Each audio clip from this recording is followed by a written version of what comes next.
Hello everyone, this is King Gratz here. Welcome back to the channel guys, and this is my third and final part for the early NHL Stanley Cup playoff analysis for the first round. I will make more videos once we get through the first round and some of the series have started to wrap up, but this will be the last part of the analysis for now. If you guys enjoy this type of content, please don't forget to leave a like, subscribe to the channel for more, and let's begin. So first off, we have the Battle of Florida, Tampa Bay Lightning versus the Florida Panthers, and this series has been a very interesting one with how things have sort of gone. Of course, we could look into the analytical numbers here, but unfortunately my stuff is outdated. But as you can see, starting with the Lightning here, they have struggled in getting a lot of good chances. They've been mostly kept to the perimeter. The Panthers defense has really kept them to the outside. They have gotten some shots in the mid-range and some in the high danger areas, but Sergei Bobrovsky had been very good for the most part. Of course, Game 3 did happen earlier today, and the Lightning definitely bounced back in a very big way. Before Game 3, the numbers here, as you'll see, are actually from Game 2 at the latest. The Lightning had a decent job when it comes to special teams. They were definitely struggling a little bit early in the series when it comes to the penalty kill, but things have definitely rebounded for them, especially in Game 3. They've really held Florida off the score sheet and did a really good job of holding them down. For the Panthers, of course, early in the series, they were getting shots also from all over the ice, but they were getting more shots in the high danger areas, or at least somewhere within close proximity of the net.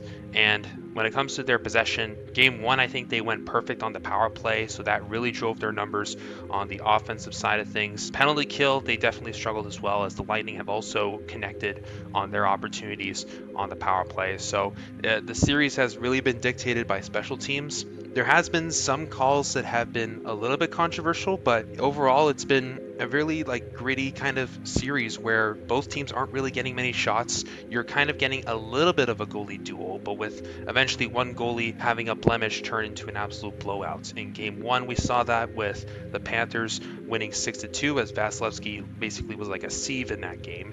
And then things really tightened up in Game 2, and then in Game 3 that happened earlier today, a blemish for Bobrovsky basically turned into a 5-1 blowout in favor of Tampa. Going back to Vasilevsky, of course, at the start of this series, he really struggled, and as you can see, these numbers are going up to Game 2 from this series. He has really struggled in a lot of areas, from high danger to the goals per 60 and whatnot. He has definitely had a tough time, and of course some people kind of created that overreaction of like, okay, is he really on a serious decline in the playoffs, because this is now the third postseason where he hasn't put up great numbers. But you can't forget, he had a great regular season, right? Like, we're talking about a guy who played a large chunk of the Lightning's games in net as their starting goalie and had a very good save percentage, goals against average, and everything, right?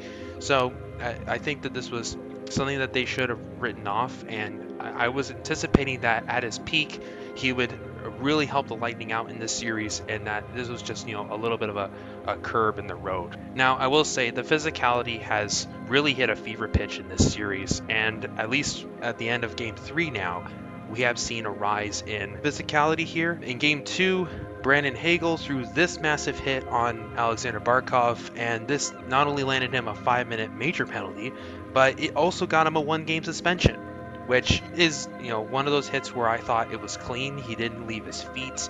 Barkov took a massive hit, of course, but it wasn't like head was a principal contact, and I thought it was a clean hit. A lot of people, at least I've seen, thought it was a clean hit.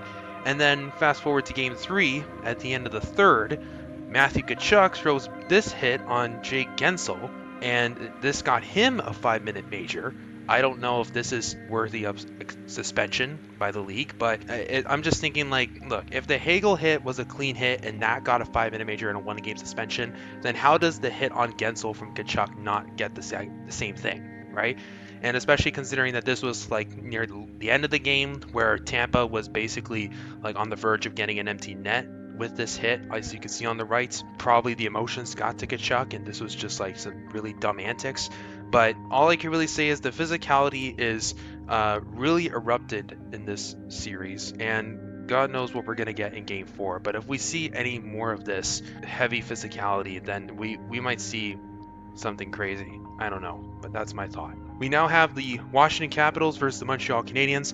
This series also has now gone through 3 games, and some of my data was inaccurate, so I decided to leave it out here.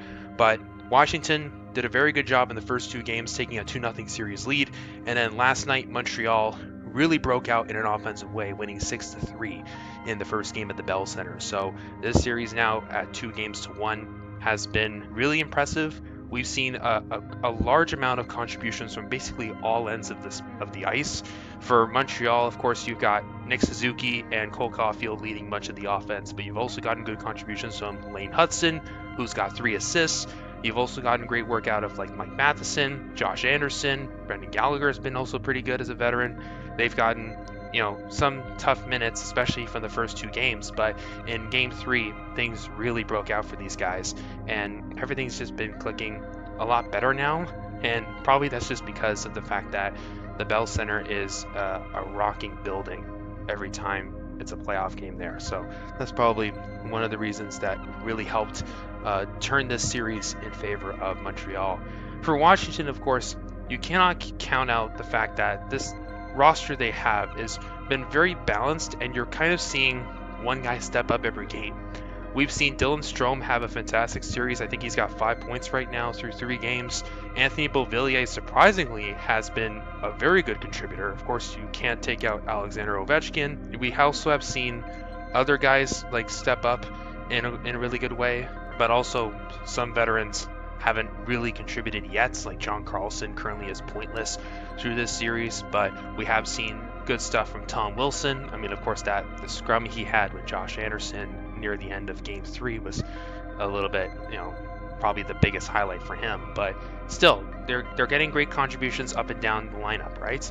Now, of course, we have to address the big question of, are the Capitals good in nets? Of course, if you didn't watch game 3, essentially to break it down, when Montreal was already in the third, I think it was like, I don't know, maybe 8 minutes left, Juraj Slafkovsky put up a good goal on Logan Thompson, and then Dylan Strome basically blew a tire and absolutely crushed Logan Thompson after the goal went in. And Thompson got injured pretty badly on this play. Like, I think he tried to stand up and he basically was left limping off the ice. He really needed some help. And I'm going to assume that he's probably going to be out for a while. I don't think there's a timetable for him potentially returning, but I'm pretty sure he's going to be out for a while. And Charlie Lindgren came in, played the rest of the game. He was okay. And Lindgren's he had a good season, right? This is still a very solid goaltender that the Capitals have now, but their depth is going to be tested, right? And Lindgren did struggle to end the season, and I don't really know if he's going to be good enough. He did have a tough time last postseason against the Rangers for the Caps. Lindgren now is really their next big option with Thompson now out, and I don't know if he starts to underperform in this series, then who knows what Montreal is going to be able to do. Are they really going to take advantage of this injury, a crucial injury for the Capitals roster, and could they maybe turn this series around? Who knows? I did expect in my early prediction video for the playoffs that I thought Montreal for certain could at least win 1 or 2 games at least, because I still thought that the Caps might just let them go a little bit. And we saw that in game 3 where the Canadiens offense really stepped up.